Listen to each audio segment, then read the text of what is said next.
হোক এই ইশরাক দুহা এই বিষয়টার মধ্যে আসলে খুব বেশি পার্থক্য নাই। একটু আর্লি পড়লে সেটাকে ইশরাক বলা হয়, আর একটু ডিলে করে পড়লে সেটাকে আসলে দুহা, সলাতুদ দুহা বা ফার্সি ভাষায় চাষতের নামাজ বলে আর কি।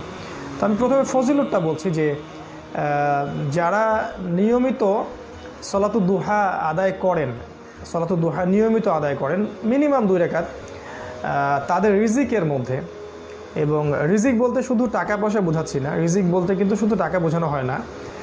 তাদের রিজিক বলতে আমাদের মেধা, আমাদের অর্থ, আমাদের সম্পদ, আমাদের ঈমান, আমাদের ইসলাম, দুনিয়ার কল্যাণ বা হাসানা, পরকালের আল্লাহ প্রদত্ত নিয়ামত, ইভেন নেককার স্ত্রী, নেককার স্বামী, সুসন্তান সন্ততি, ভালো একটা ব্যবসা, ভালো একটা চাকরি বা যেটাই হোক, এই সমস্ত বিষয়গুলোই কিন্তু রিজিকের অন্তর্ভুক্ত। ইভেন আমাদের তাকদীর আমাদের রিজিকের অন্তর্ভুক্ত। তো এই যে চাষতের সলাতটা